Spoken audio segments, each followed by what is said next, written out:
Saudara-saudara terkasih, saya undang untuk kita angkat tangan kanan kita di hadapan Tuhan. Kita mau berdoa syafaat pada sore hari ini. Ya Aba, ya Bapa, di dalam nama Tuhan Yesus. Kembali Tuhan hari ini ya Bapa, hari Sabtu, hari Sabat Tuhan. Hari yang Kau ciptakan di hari yang ketujuh ini. Kami kembali merendahkan hati kami di hadapan-Mu Tuhan. Dan kami mengangkat tangan kanan kami di hadapan-Mu. Karena dari kota Jakarta Tuhan, di mana kami tinggal ya Bapak. Kami terus mau berkata shalom untuk Yerusalem. Damai sejahtera terus ada atas kota Yerusalem. Damai sejahtera terus ada atas bangsa Israel. Bahkan hari-hari kami terus minta Tuhan. Tak henti-hentinya kami terus minta Bapak. Nyatakan terus kebenaran-Mu Tuhan. Keluar dari Yerusalem Bapak. Genapi semua firman-firman-Mu. Nubuatan-nubuatan-Mu Tuhan. Hari-hari ini Tuhan. Agar kami di generasi ini Tuhan. Kami boleh menyaksikan Tuhan. Semua yang Kau nyatakan. Menjelang kedatangan-Mu kedua kali. Menjejakkan kaki di bukit Zaitun Tuhan Yesus. Nyatakan kebenaran-Mu Bapak. Hamba minta lawatan kuasa roh-Mu Tuhan. Ada atas setiap kota Yerusalem. Ada atas setiap penduduk Yerusalem. Sinagog-sinagog Bapak. Buka hati orang-orang Yerusalem Tuhan. Buka mata mereka Bapak. Buka pikiran mereka. Untuk bisa melihat bahwa Mesias adalah Engkau. Juru selamat adalah Engkau. Ialah Roh Kudus, kami minta gerakan Tuhan. Mulut bibir mereka untuk percaya. Dan mereka bisa berkata, Baru haba besam Adonai. Diberkatilah dia, yaitu Engkau, yang datang dalam nama Tuhan Yesus. Atas hidup mereka ya Bapak. Terima kasih Tuhan Yesus, terima kasih. Kami juga hari-hari ini terus minta lawatan, pencurahan kuasa roh-Mu Tuhan. Terjadi atas gereja-gereja Bapak. Di kota Yerusalem. Apapun denominasi mereka, apapun latar belakang teologi mereka. Kami minta lawatan-Mu Tuhan. Terjadi hari-hari ini Bapak. Sehingga banyak orang percaya Tuhan. Di kalangan Yahudi Bapak. Kami rindu semuanya Tuhan. Diselamatkan. 144.000, 12 suku Tuhan. Bilangan itu tergenapi hari-hari ini. Karena Tuhan, kami percaya bahwa kerinduan-Mu adalah untuk datang menjemput kami. Dan Kau tidak akan menjemput kami Tuhan. Tanpa ada keselamatan atas orang-orang Israel. Ya Aba, ya Bapa, kami berhutang keselamatan Tuhan. Atas orang Yerusalem Bapa. Kami minta terus kuasa-Mu Tuhan. Nyatakan Tuhan. Atas semua orang-orang di Israel. Orang-orang Yahudi. Bahkan di seluruh dunia Tuhan. Agar mereka mau kembali pulang ke Yerusalem. Agar mereka mau kembali pulang Tuhan. Ke Bukit Sion. Karena tempat tinggal mereka adalah Israel ya Bapak. Kami berkata Tuhan dari kota Jakarta. Utara. Selatan. Barat, timur. Kembalikan anak-anak Yahudi. Kembalikan orang-orang Yahudi. Kembalikan Tuhan keturunan Abraham. Keturunan Ishak. Keturunan Yakob. Yang tercerai-berai ke bangsa-bangsa Bapak. Kami minta Tuhan hari-hari ini. Lawat mereka. Gerakan hati mereka. Untuk kembali pulang ke Sion. Untuk mereka kembali tinggal dan melihat kota Yerusalem. Karena itu yang telah Kau nyatakan. Karena kota Yerusalem adalah kota Bapak. Bagi ibu kota Israel Tuhan. Terima kasih Bapak. Dan Yerusalem adalah kota suci-Mu sendiri Tuhan. Engkau yang berkata, Engkau yang membangun Yerusalem Tuhan. Engkau yang memakai ya Bapak. Daud Tuhan. Kami percaya Engkau juga akan memakai para pemimpin Israel hari-hari ini. Untuk membawa banyak pulang orang Yahudi Bapak. Engkau terima kasih Tuhan. Untuk ribuan orang-orang Ukraina yang telah tiba di Yerusalem. Kami percaya hari-hari ini Engkau akan membawa 100.000 Tuhan. Orang-orang Yahudi Ukraina Tuhan. Untuk kembali Bapak ke Israel Tuhan. Agar mereka tinggal di tanah pusaka mereka. Terima kasih Tuhan Yesus. Terima kasih. Kami juga tak henti-henti. Kami minta lawatan kuasa roh-Mu ya Tuhan Yesus. Terjadi atas kota kami Jakarta Bapak. Ada hubungan Tuhan antara Jakarta dan Yerusalem Bapak. Bukakan hati para pemimpin kami Tuhan. Para pemimpin umat Bapak. Agar ada damai. Agar ada shalom Tuhan. Dari Jakarta. Dari para pemimpin Indonesia Tuhan. Untuk membuka hubungan diplomatik. Untuk membangun jembatan. Antara Jakarta dan Yerusalem. Sehingga kota kami Tuhan. Sehingga penduduk Jakarta Tuhan. Puri-purinya Tuhan. Semua sentosa. Semua penduduk Jakarta Tuhan. Ada dalam keadaan damai, sejahtera, dan sentosa Bapak. Terima kasih Tuhan. Kami juga hari-hari ini Tuhan Biarkan nyatakan kebenaran-Mu, Bapak. Dari Yerusalem, Tuhan. Ke seluruh kota-kota yang ada di Israel, Bapak. Dan juga dari Yerusalem. Nyatakan kebenaran-Mu, Tuhan.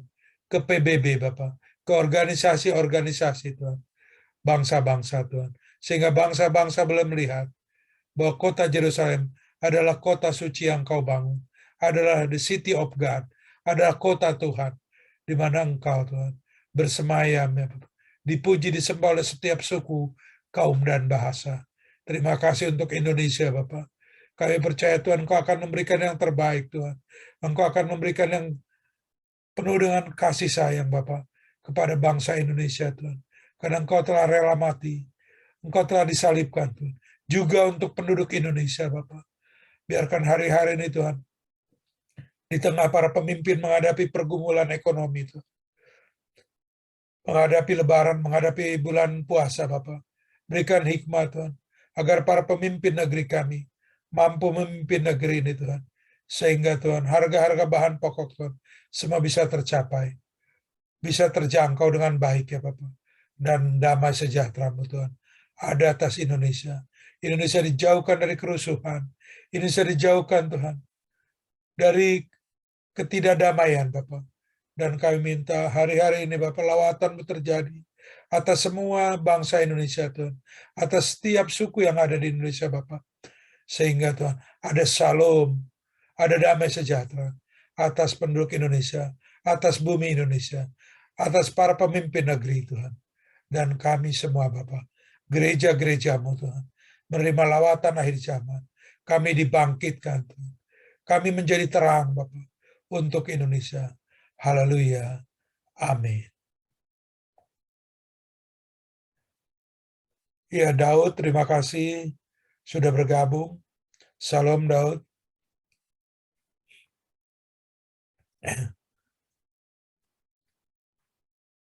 Saudara-saudara, saya sampaikan.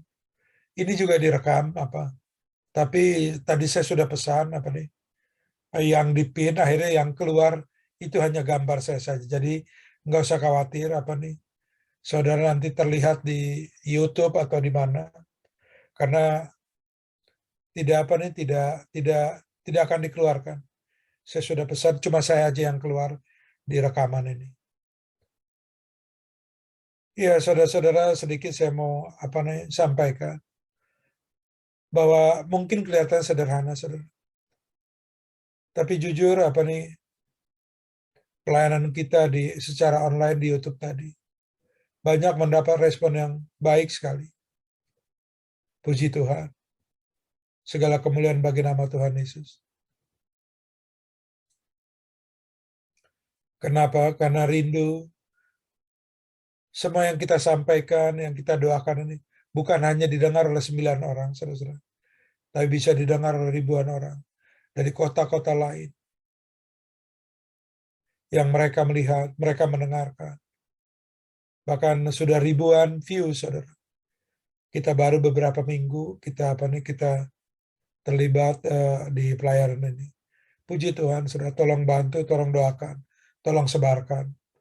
Dan juga nggak perlu takut ada gambarnya atau ada videonya, karena nanti juga Yehuda akan edit, saudara-saudara.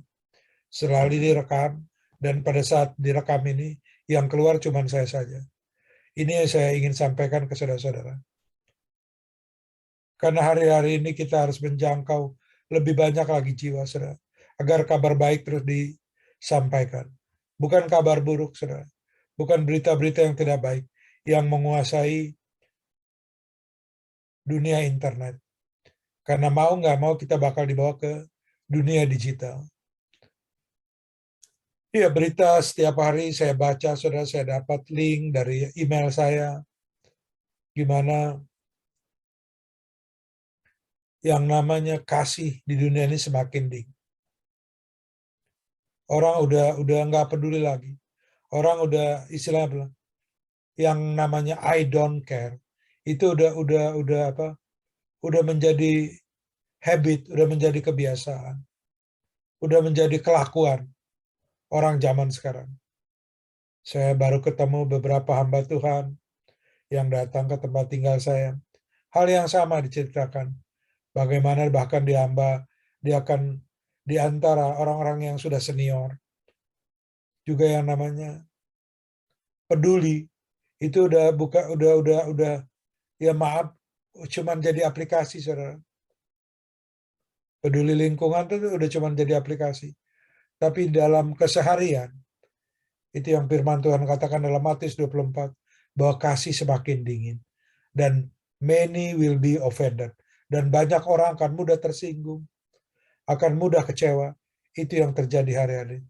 Nah, sedangkan kita sedang masuk dalam minggu-minggu akhir, minggu Paskah. Kita akan masuk dalam Paskah, Tuhan. Ya, saudara-saudara. Nah, bagaimana respon kita? Kita kembali mau belajar kepada firman Tuhan. Seperti biasa, saya minta tolong seorang ibu untuk membacakan, dan suaranya saja yang kita akan dengar. Dan Lili tolong tampilkan dari Matius 18. Yang punya Alkitab silahkan dibuka, yang punya gadget silahkan dibuka. Kita akan menyimak sama-sama. Bu Sonia tolong bantu bacakan dari tayangan yang Lili sampaikan. Injil Matius pasal 18 ayat 21 sampai 23:5.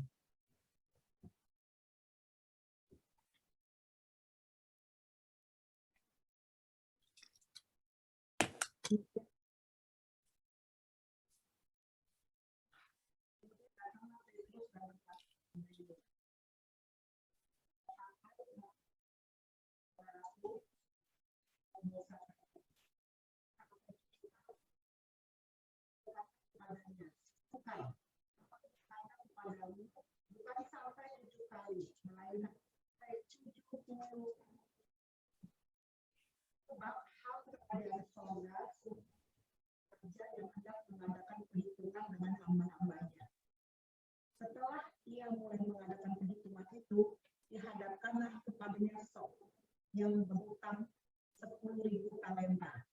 Tetapi karena orang itu tidak mampu melunaskan hutang, raja itu memerintahkan supaya ia dijual beserta anak istrinya dan segala miliknya untuk pembayar hutangnya. Maka sujudlah hamba itu menyembah dia, katanya, sabarlah dahulu, segala hutangku akan kulunaskan. Lalu tergeraklah hati raja itu oleh belas kasihan akan hamba itu, sehingga ia membebaskannya dan menghapuskan hutangnya. Tetapi ketika hamba itu keluar, ia bertemu dengan seorang hamba lain yang berhutang 100 dinar kepadanya. Ia menangkap dan mencekik kawannya itu. Katanya, bayar hutangmu. Maka sujudlah kawannya itu dan memohon kepadanya, sabarlah dahulu, hutangku itu akan kulunaskan. Tetapi ia menolak dan menyerahkan kawannya itu ke dalam penjara sampai dilunaskannya hutangnya. Melihat itu, kawan-kawannya yang lain sangat sedih, lalu menyampaikan segala yang terjadi kepada tuan mereka. Raja itu menyuruh memanggil orang itu dan berkata kepadanya, hai hamba yang jahat, seluruh hutangmu telah kuhapuskan karena engkau memohonkannya kepadaku. Bukankah engkau pun harus mengasihani kawanmu seperti aku telah mengasihani engkau? Maka marahlah tuannya itu dan menyerahkannya kepada algojo-algojo sampai ia melunaskan seluruh hutangnya. Maka Bapakku yang di sorga akan berbuat demikian juga terhadap kamu, apabila kamu masing-masing tidak mengampuni saudaramu dengan segenap hatimu. Amin. Terima kasih Bu Sonia, terima kasih. Tolong ayat 24 diwarnai. Saya akan bacakan kembali untuk saudara-saudara, khusus di ayat yang ke-24. Setelah ia mulai mengadakan perhitungan, dihadapkanlah kepadanya seorang yang berhutang 10.000 talenta. Saudara-saudara terkasih, apa arti 10.000 talenta ini? 10.000 talenta adalah bagian dari pengampunan. Tadi di ayat 35, Tuhan Yesus memberikan perumpamaan bahwa kalau engkau tidak melakukannya kepada saudaramu, Bapakmu juga tidak akan melakukan. Itu yang dialami oleh orang yang tadi punya hutang 10.000 talenta, saudara-saudara terkasih. Nah, kita coba melihat bagaimana pengampunan tadi itu Begitu luar biasanya. Makanya diumpamakan sebagai 10.000 talenta. Kita akan melihat PowerPoint-nya, saudara. Kita akan melihat apa arti 10.000 talenta ini.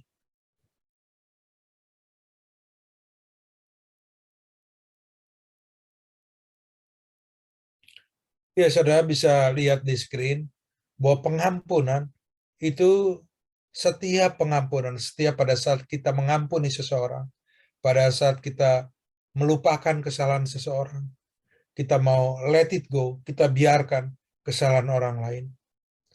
Artinya kita sedang melepaskan satu beban yang sama dengan seperti 8.600 orang, dan setiap orang membawa beban 30 kg. Dan itu panjangnya sepanjang 8 km. Coba saudara renungkan sejenak. Beban seperti apa saudara-saudara? Yang beratnya tadi. 8.600 orang menenteng atau memikul atau memanggul 30 kg beban. Dan mereka berbaris sepanjang 8 km. Itulah arti pengampunan. Kalau kita pelajari dari komentari Alkitab, dari Bible Commentary, saudara akan temukan ini. Ini berkaitan dengan pada saat tentara Romawi dulu.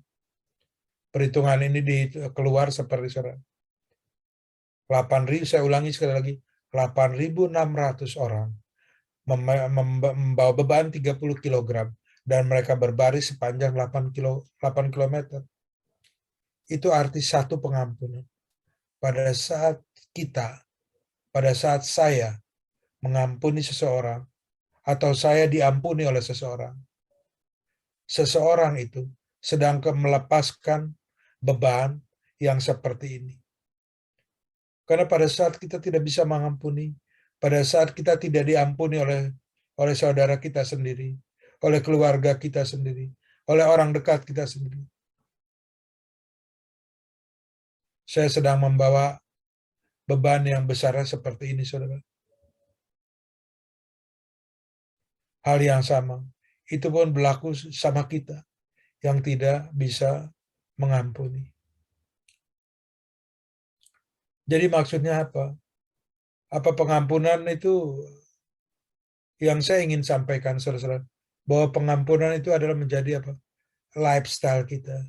Pengampunan menjadi bagian dari hidup kita, menjadi gaya hidup kita, sehingga kita tidak lagi memiliki beban, sehingga orang lain tidak lagi memiliki beban. Itu yang Tuhan ingin sampaikan dari atas kayu salib. Kita akan perdalam kembali lagi dengan firman Tuhan, saudara terkasih. Kembali saya minta seorang ibu, Bu Kristinaya, kalau bisa kita buka dari firman Tuhan dari Injil Matius pasal 6. Doa Bapa kami. Itu yang kita akan bacakan dan kita akan dengarkan pada malam hari ini. Matius pasal 6 dengan perikop doa Bapa kami.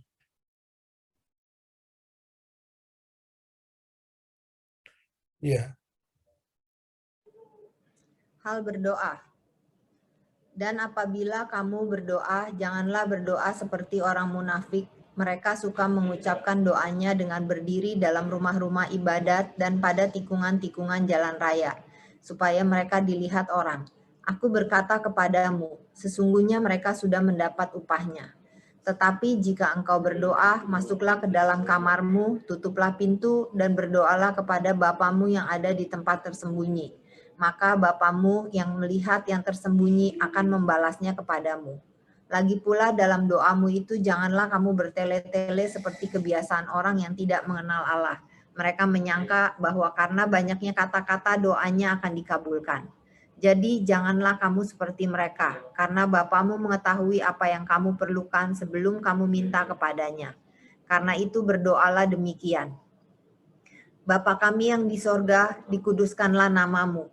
Datanglah kerajaanmu, jadilah kehendakmu di bumi seperti di sorga. Berikanlah kami pada hari ini makanan kami yang secukupnya, dan ampunilah kami akan kesalahan kami, seperti kami juga mengampuni orang yang bersalah kepada kami. Dan janganlah membawa kami ke dalam pencobaan, tetapi lepaskanlah kami daripada yang jahat. karena Engkaulah yang empunya kerajaan dan kuasa dan kemuliaan sampai selama-lamanya. Amin. Amin. Iya, silakan terus. Karena jikalau kamu mengampuni kesalahan orang, Bapamu yang di surga akan mengampuni kamu juga. Tetapi jikalau kamu tidak mengampuni orang, Bapamu juga tidak akan mengampuni kesalahanmu. Amin. Amin, amin. Terima kasih. Ya, tolong di ayat 12 diwarnai. Ya, saudara terkasih, sebelum saya akan tampilkan PowerPoint berikutnya, saya akan bacakan juga di sini untuk kita semua. Demikian firman Tuhan. Dan ampunilah kami akan kesalahan kami, seperti kami juga mengampuni orang yang bersalah kepada kami. Saudara-saudara terkasih, Sobat to the Nations, kalau saudara perhatikan, Tuhan mengajarkan hal ini di dua tempat, saudara. Saya mau mengingatkan lagi kembali tentang Israel. Tuhan Yesus mengajarkan ke murid-murid, bukan hanya di Bukit Zaitun. Mungkin saudara pernah datang ke gereja Doa Bapa Kami di Bukit Zaitun. Tapi juga saudara pasti akan ingat di gereja Sabda Bahagia di Galilea. Nah, saudara bisa baca di Injil Lukas. Kalau saudara baca di Injil Lukas, itu eventnya, tempatnya, Tuhan Yesus mengajarkan ke murid-murid di Danau Galilea. Sedangkan di Injil Matius ini, Tuhan Yesus mengajarkan ke murid-murid di Bukit Zaitun. Dan ampunilah kami akan kesalahan kami, seperti juga mengampuni orang yang bersalah kepada kami. Tuhan Yesus mengajarkan kepada kita, saudara-saudara, setiap hari, setiap saat, untuk minta ampun dan mengampuni. Pada saat kita baru merasakan sesuatu, mungkin bersinggungan, mungkin baru imajinasi, saudara. Mungkin imajinasi kita itu tersinggung karena sikap seseorang, karena perbuatan seseorang, karena kelakuan seseorang, karena karakter seseorang, karena kebiasaan seseorang. Baru diimajinasi, saudara. Maksudnya gimana? Diimajinasi. Saya tidak tahu saudara-saudara, tapi saya dan juga banyak orang yang saya dengar, kadang sudah sudah tersinggung, sudah kecewa, sudah marah sama seseorang, itu baru diimajinasi. Belum yang real, belum yang sebenarnya. Misalnya seperti ini.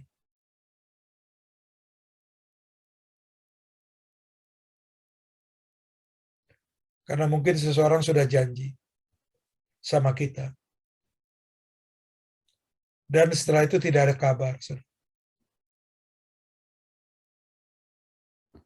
Imajinasi. Atau kalau orang sekarang bilang apa? Asumsi. Ada asumsi.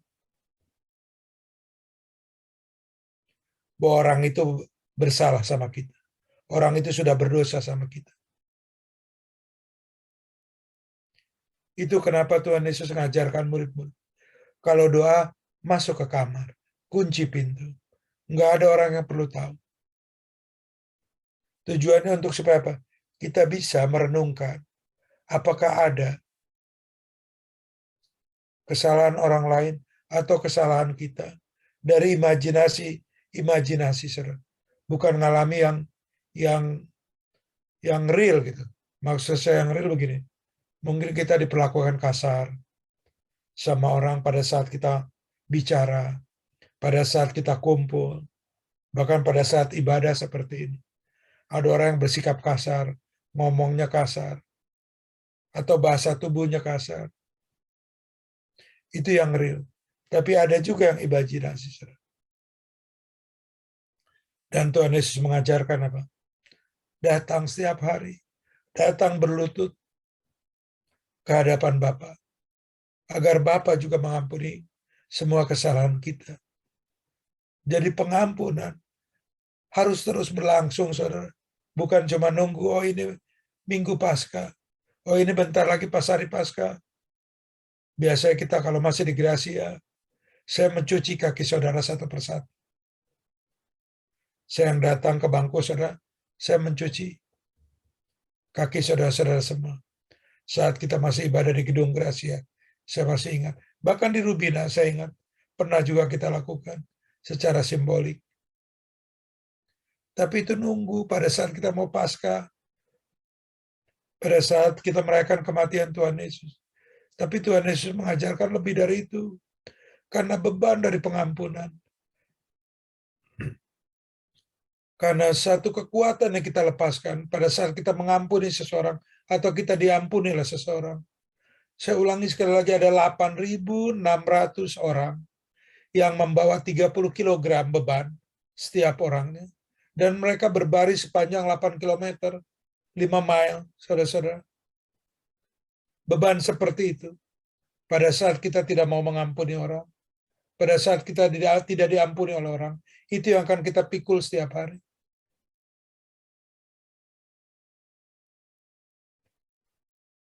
Kalau saudara ingat peristiwa di Golgota, Tuhan Yesus disalibkan pada saat Paskah, saudara. Sebelumnya dimulai dengan Tuhan Yesus memikul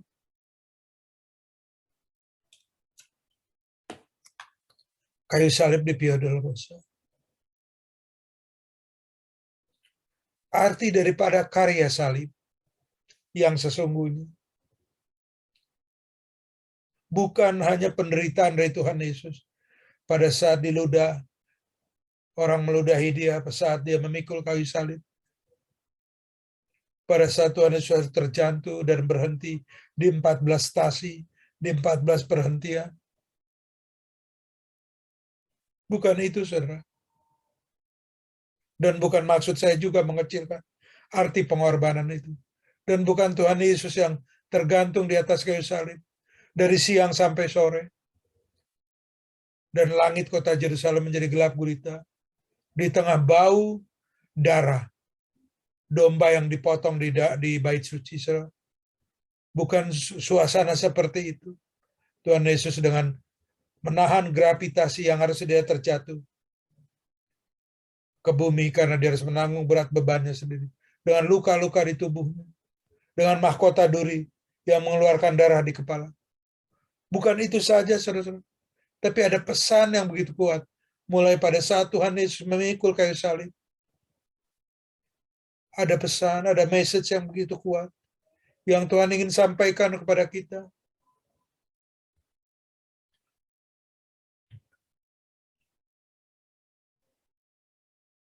Ada seorang perempuan yang terus mengikuti Tuhan Yesus pada saat Tuhan Yesus memikul kayu salib di Via Dolorosa. Dan Tuhan Yesus berhenti dan berkata, "Hai perempuan, jangan kau menangis untuk aku." Kenapa Tuhan Yesus berkata seperti itu? Karena Tuhan sedang menyampaikan pesan. Aku lakukan semua ini untuk mengampuni engkau. Engkau tidak perlu menangisi aku. Karena aku sedang melakukan pengampunan kepadamu. Dan saudara ingat pada saat sebelum disalibkan, pemimpin Roma yang berkuasa di Yerusalem saat itu, Herodes, memanggil Yesus. Dan Herodes bertanya, "Siapa kamu? Siapa kamu sesungguhnya?" Tuhan Yesus hanya diam. Tuhan Yesus tidak bilang, "Aku Mesias. Aku adalah raja di atas segala raja. Aku adalah Lord yang berkuasa." Tidak. Tuhan Yesus hanya diam. Dan Herodes saat itu berkata apa? "Aku punya kuasa untuk membebaskan kamu dari penyaliban." Apa jawab Tuhan Yesus? Dari tadi sebelumnya diam terus. Tuhan Yesus berkata, "Kamu tidak punya kuasa. Kuasa hanya bisa diberikan. Kamu tidak punya kuasa. Kuasa hanya bisa diterima kalau diberikan oleh yang punya kuasa." Tuhan Yesus sedang memberikan pesan, saudara-saudara. Dari ribuan orang yang disalib oleh tentara Romawi, oleh orang-orang Yahudi, bukan hanya oleh orang Romawi. Memang itu kebiasaan Romawi pada saat menghukum seseorang, yaitu dengan disalibkan di pinggir jalan. Tapi juga dilakukan oleh para pemimpin Yahudi, saudara-saudara. Dan apa yang terjadi? Dari ribuan orang yang mati di kayu salib, cuma ada satu yang bangkit dari kubur, dan kubur kosong, yaitu Yesus Kristus. Saudara-saudara terkasih, saya ingin mengajak saudara-saudara merenungkan dari firman Tuhan ini. Ada hal yang luar biasa pada saat kita melepaskan pengampunan. Beban yang luar biasa itu relief, saudara-saudara. Rilis keluar dari hidup kita, keluar dari hati kita, keluar dari pikiran kita. Dan itu tidak terus kita bawa terbungkuk-bungkuk setiap hari, setiap minggu, setiap bulan, setiap tahun, bahkan sepanjang hidup kita. Karena kita tidak bisa melepaskan beban itu. Mari kita lihat, saudara-saudara, apa yang arti dari ayat yang ke-12. Kita lihat PowerPoint yang berikutnya.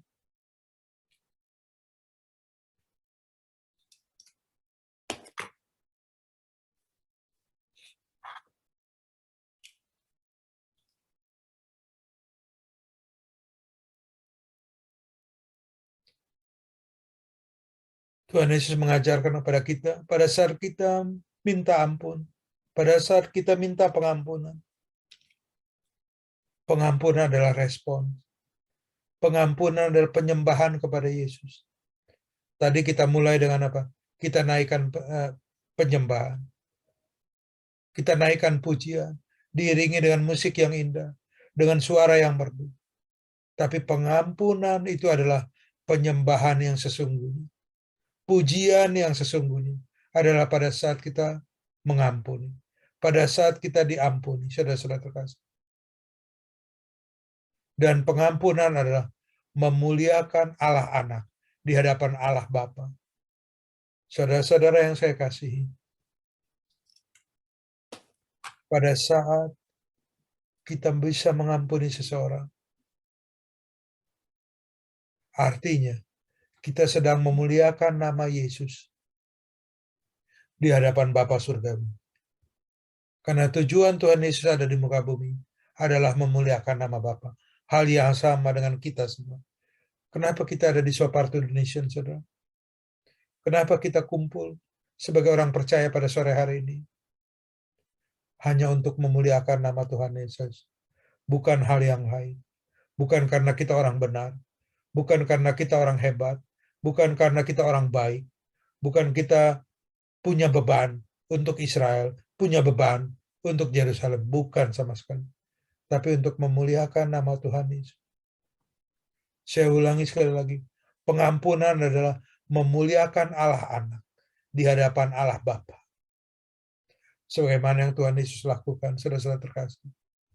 Dan pengampunan adalah setiap hari, setiap jam, setiap saat. Tidak nunggu ntar nih sekalian pas halal bihalal dah, ikut-ikutan apa nih, maaf lahir batin. Enggak, saudara. Pada saat Tuhan mengajarkan khusus, saudara, saya ulangi sekali lagi, Tuhan Yesus mengajarkan doa Bapa kami secara khusus di dua tempat, di Galilea dan di Bukit Zaitun. Kenapa di Galilea? Karena Galilea adalah persimpangan, saudara. Persimpangan jalan dari orang bangsa-bangsa, dari Afrika, dari Eropa, sebelum masuk Yerusalem. Mereka akan pasti melewati daerah Galilea, yang zaman Romawi juga disebut kota Tiberias. Lewat situ. Jadi Tuhan Yesus lagi kirim pesan kepada bangsa-bangsa yang punya doa caranya masing-masing. Dari agama mereka, agama Yunani, agama apapun juga yang dari Eropa, orang-orang Romawi, bahkan orang-orang Yahudi di sekitar Galilea. Tuhan Yesus ngasih pesan apa? Kalau kamu berdoa, jangan lupa minta ampun, dan jangan lupa ngampuni orang lain.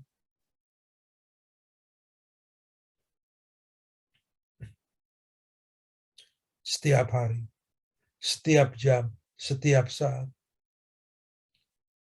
pada saat kita mulai merasa tersinggung, merasa kecewa, merasa sedih, merasa malu, merasa tidak dihargai, merasa tidak diakui, bahkan baru diimajinasi, saudara, baru terlintas di pikiran, Tuhan Yesus mau langsung saat itu juga. Tidak tunggu Natal, tidak tunggu Paskah, tapi hari itu juga, jam itu juga, saat itu juga. Tuhan, aku mau mengampuni. I let it go, Tuhan. Aku mau memaafkan. Aku mau melupakan semuanya, Tuhan.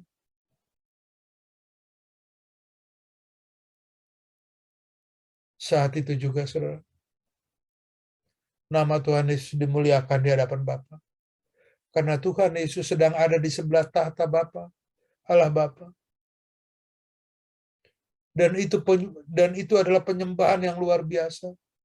Dan itu adalah pujian, tari-tarian yang luar biasa, yang begitu indah, yang begitu sakral, yang begitu kudus di hadapan tahta Bapa. Pada saat ada anak-anak manusia mau melakukan hal itu kepada sesama.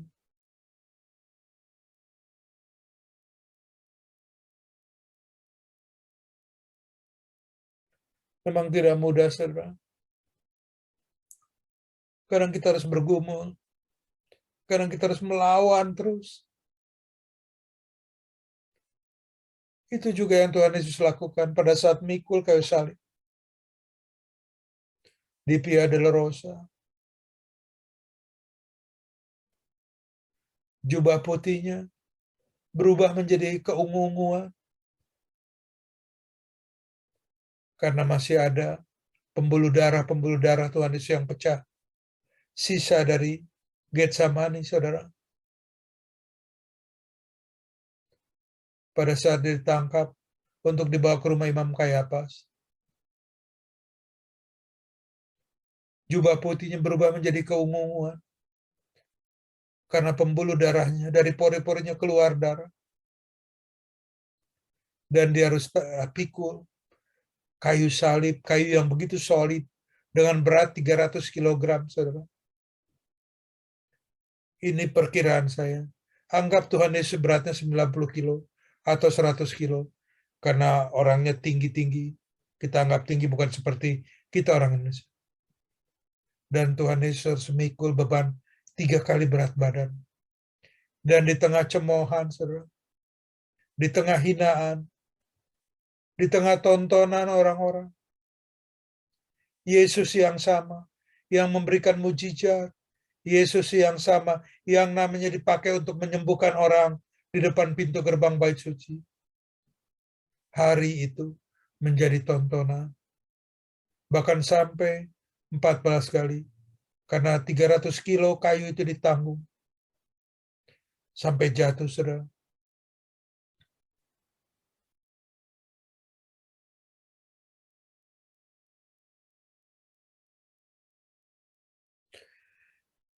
Kalau saudara mengikuti jalan salib di Yerusalem, pertama kali Tuhan Yesus berhenti adalah pada saat dia harus memikul salib dan ditonton oleh Pilatus. Tuhan Yesus jalan di bawah, di jalan kecil tadi, dan di atasnya ada seperti flyover, saudara. Ada seperti apa? Ada seperti flyover. Nah, di atas itulah Pilatus dan istrinya, dan juga orang-orang satu, para pemimpin, orang-orang hebat, baik orang Yahudi maupun orang Rom, menonton Yesus memikul beban itu. Dan terus, saudara, stasi demi stasi, perhentian demi perhentian, dilewati oleh Tuhan Yesus. Sampai Tuhan Yesus tiba di Golgota, di Bukit Tengkorak. Dan Tuhan Yesus harus dinaikkan di atas kayu, berdampingan dengan para kriminal, dengan para pendosa, dengan para pembunuh, dengan para perampok, dengan para pemerkosa.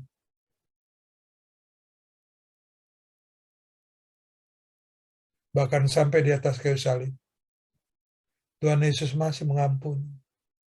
Masih mengampuni.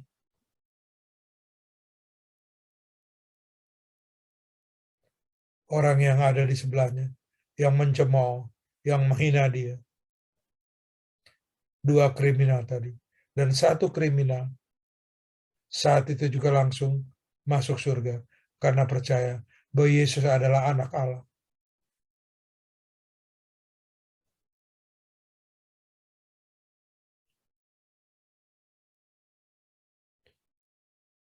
Saudara-saudara terkasih, di mana pada saat dunia penuh dengan orang-orang stres, depresi, orang-orang yang penuh dengan kekecewaan, penuh dengan kemarahan, penuh dengan ambisi-ambisi yang tidak bisa dicapai, penuh dengan orang-orang yang pengen meraih sesuatu dengan cepat, sehingga mengakibatkan orang-orang di sekitar kita banyak tidak memiliki keseimbangan. Malam hari ini Tuhan sedang memanggil kita semua. Jadikan pengampunan sebagai lifestyle kita. Jadikan pengampunan jadi bagian dari hidup kita. Bahkan saat terlintas di imajinasi, saat itu juga kita menolak. Saat itu juga kita ingat, ada beban 8.600 orang yang membawa 30 kg sepanjang 8 km. Beban seperti itu sedang kita lepaskan di hadapan tahta Bapa di surga.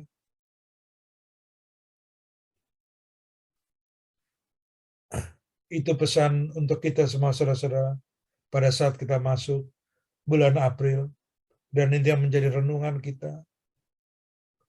Atau saya tidak tahu apakah ini mungkin pesan untuk seseorang di antara saudara yang mendengar. Saya serahkan itu kepada Tuhan Yesus semua.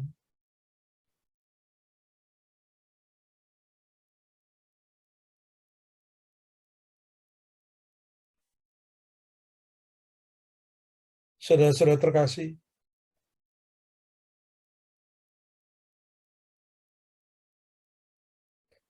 kita tidak akan sanggup menanggung beban itu, saudara.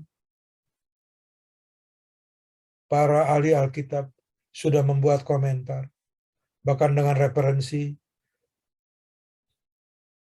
hitungan kerajaan Romawi. Kita akan melakukan perjamuan kudus setelah ini nanti. Lepaskan, saudara, dan jangan diingat lagi. Jangan diingat-ingat lagi. Apapun mungkin yang pernah kita alami, atau apapun yang pernah kita lakukan kepada orang lain.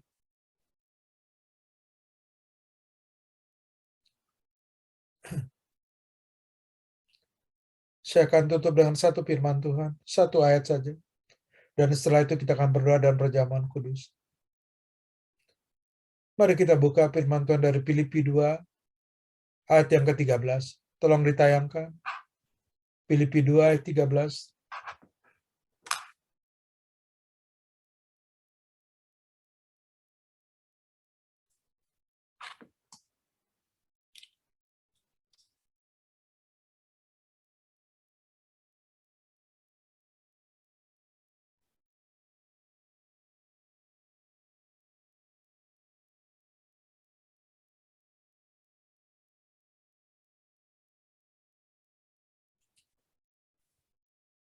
Filipi 2,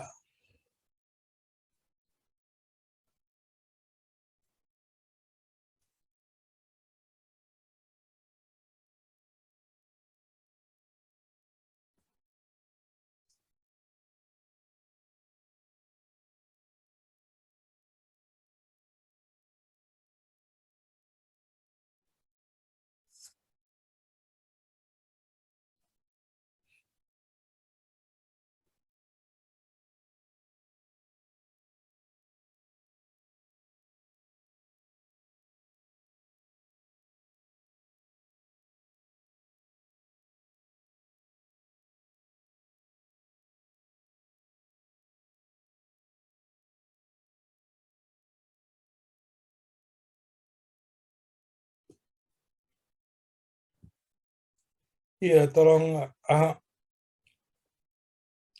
mewakili kaum muda, tolong Lili bacakan 1 ayat ini. Atau lompat di ayat ke-15, Lili. Langsung di ayat ke-15, saya satu ayat. Untuk mewakili kaum muda. Tolong bacakan untuk kita semuanya. Dan tolong diwarnai. Filipi 2 ayat 15.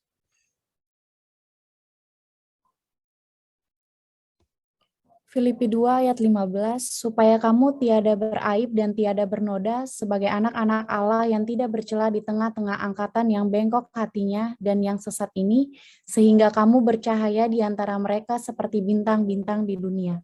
Amin, amin. Terima kasih. Tolong tetap diwarnai. Saudara-saudara terkasih, Tuhan sudah mengingatkan generasi sekarang, angkatan sekarang, yang begitu mudah kecewa, yang hatinya semakin dingin, saudara, yang tidak peduli, yang Tuhan sudah ingatkan di Matius 24, bahwa kasih akan semakin dingin. Itu sama juga dengan angkatan yang bengkok hatinya. Dan kita sedang hidup di tengah angkatan yang bengkok hatinya. Dan apa kehendak Tuhan untuk itu? Sehingga kamu bercahaya di antara mereka seperti bintang-bintang dunia.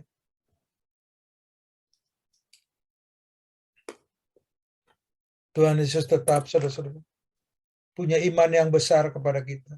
Punya pengharapan yang besar kepada kita. Yaitu apa? Kita tetap menjadi bintang terang. Kita tetap menjadi garam. Kita menjadi terang. Di tengah angkatan yang bengkok. Di tengah ketidakpedulian banyak orang.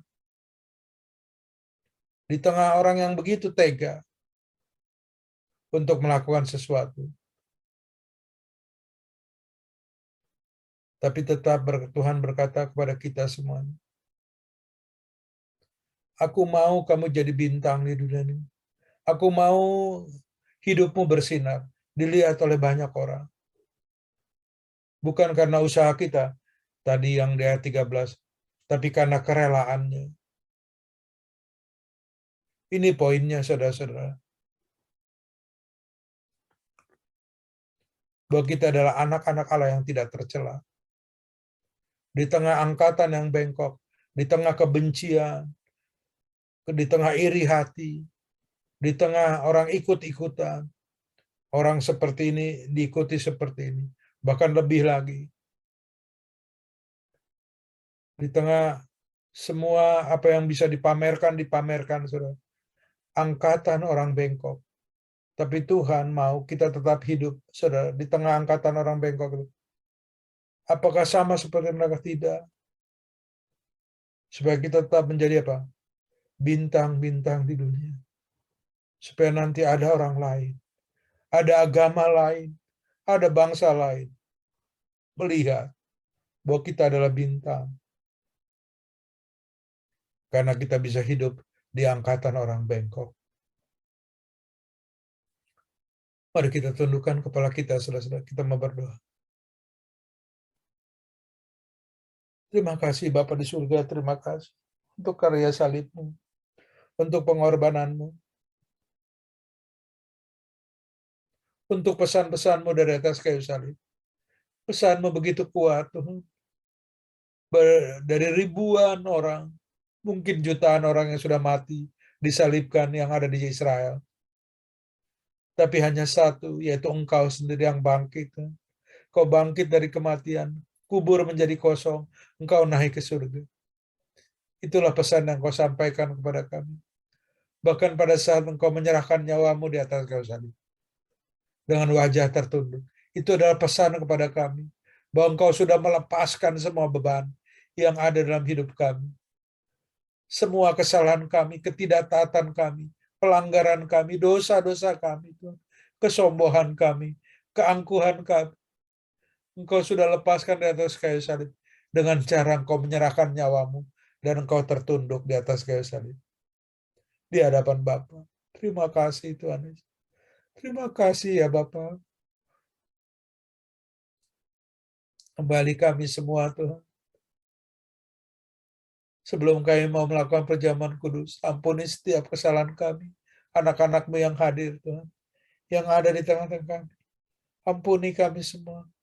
Dari semua pelanggaran, dari yang paling kecil maupun yang paling besar, yang kami ingat maupun yang kami tidak ingat, yang kami sengaja maupun yang kami tidak sengaja. Ampuni kami. Dan kami mau mengampuni Tuhan. Orang-orang yang mengecewakan. Orang-orang tidak membalas kebaikan dengan kebaikan Tuhan. Orang-orang yang berlaku fasik kepada kami. Kami mengampuni mereka semua Tuhan. Karena kami mau pengampunan menjadi gaya hidup kami. Kami mau pengampunan menjadi bagian dari hari kami, waktu kami, jam kami Tuhan Yesus. Di tengah-tengah angkatan yang bengkok ini. Di tengah dunia Tuhan yang begitu kejam. Di tengah dunia yang penuh dengan orang egois. Orang yang mementingkan dirinya sendiri ya Tuhan.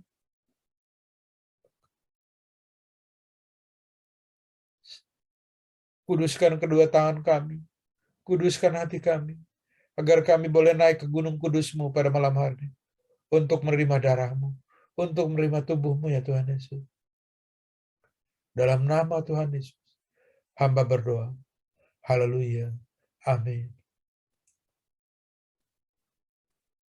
Saudara-saudara terkasih, mari kita siapkan roti dan anggur kita.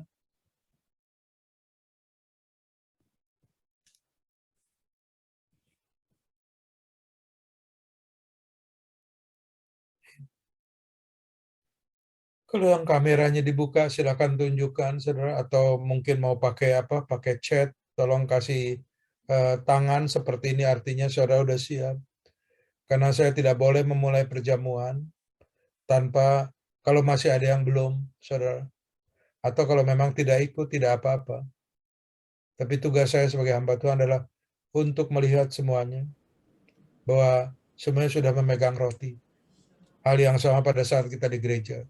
Adalah tugas hamba Tuhan dari mimbar untuk menanyakan kepada para diaken apakah semua jemaat sudah menerima roti dan anggur. Puji Tuhan. Kalau yang tidak ada kamera tidak apa-apa saudara. Tolong kasih chat atau kasih tanda seperti ini melalui emoji bisa ya. Ya puji Tuhan, kita akan mulai saudara-saudara.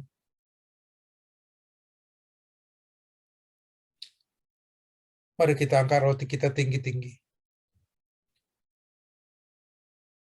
Pada malam sebelum Tuhan Yesus diserahkan, Tuhan Yesus mengambil roti dan memecah-mecahkan dan berkata, inilah tubuhku yang kuserahkan padamu. Makanlah dan jadikanlah peringatan akan aku. Saudara-saudara percaya bahwa ini adalah tubuh Kristus? Yang percaya mari kita makan dalam nama Tuhan Yesus.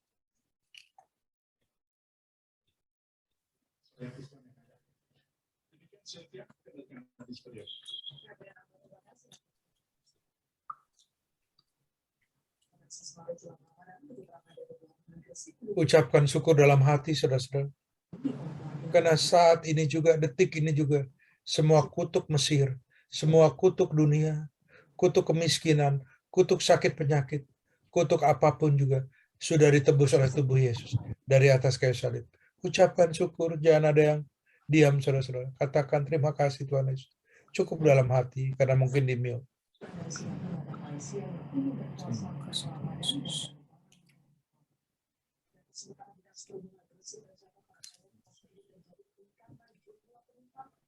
Mari kita ambil cawan kita. Dan kemudian Tuhan Yesus mengambil cawan dan berkata, inilah anggur perjanjian baru yang dimateraikan oleh darahku dan kuserahkan padamu. Minumlah, jadikanlah peringatan akan aku dan beritakanlah kematianku sampai akhir zaman. Saudara-saudara percaya bahwa ini adalah darah Yesus? Mari yang percaya kita katakan, amin. Dan kita minum, saudara.